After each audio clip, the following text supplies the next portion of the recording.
Our special guest this week on the Money and Wealth Show is Michael Levy.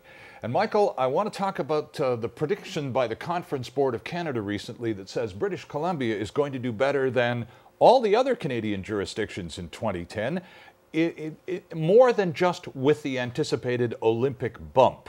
How do you see this prediction? Absolutely. I still say we live in the best province, we live in the best area, and as a matter of fact, I live in the best city, but I'm not going to put Surrey up against Victoria or Nanaimo or Langley. But I've got to say is that we are going to do better because we are set up to do better.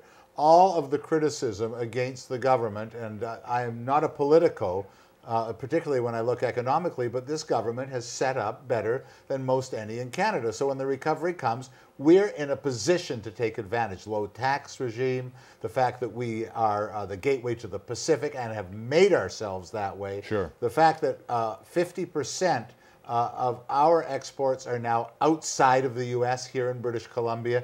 We are ready to go. So do I agree with them? Yes, I do. And am I happy that I live in BC more than any other place in Canada because of what we have to offer?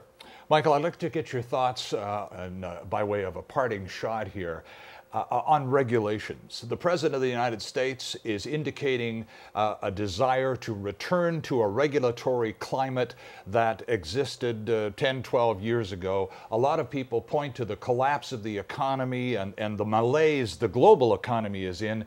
They attribute it to the Wild West show that took place over the last 10 years in the absence of regulations. Would replacing those regulations, in your opinion, be the tonic that economic recovery requires? I think we need more regulation, and I'm a laissez-faire person, government hands-off, but you can't be completely hands-off because that allowed, as you called it, the cowboy ride that took place. So to maybe put back some of the regulations of Glass-Steagall, which Bill Clinton, by the way, was persuaded to remove, but it was both parties, both sides, because they say they needed that for the economy to go forward unfettered. Well, it just led to the derivatives, the gamblers, putting together these subprime packages. It was too much, so there must be some regulation in place. What Obama is saying is way too much. That's government control. Government knows better than we do, better than private enterprise, better than capitalists, how to run the country. No, they don't.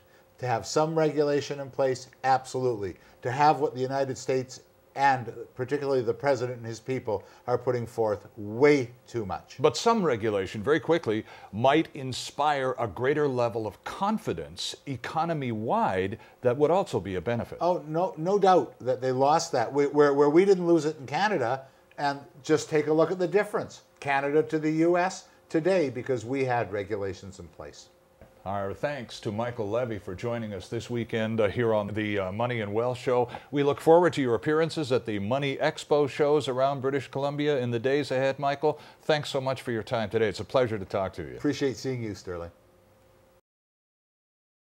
It's all about money at the HouseStreet.com Money Expo 2010. They'll be talking money, making money, saving money, and protecting assets. See Garth Turner, Michael Levy, Ross Clark, David Skarica, David Smith, and David Morgan. Plus, visit with industry exhibitors. The HouseStreet.com Money Expo in Nanaimo, February 13th, Victoria, February 14th, Langley, February 27th, and Kelowna, March 13th. To attend free, pre-register now at HouseStreet.com. That's HOWE Street.com. It's all about money.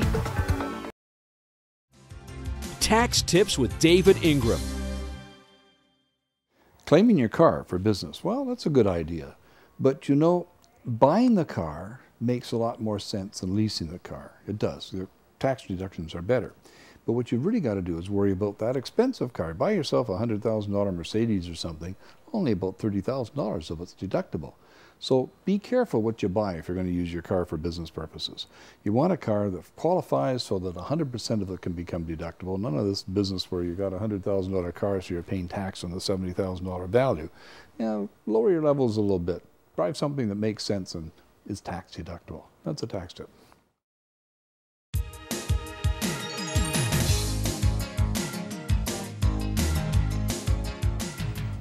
And that's our program for this week. Our thanks to David Ingram and to this week's special guest, Michael Levy. Thanks also to you for joining us. If you have some thoughts about our show that you'd like to share with us, please send them along to comments@themoneyandwealthshow.com. I'm Sterling Fox. See you next time.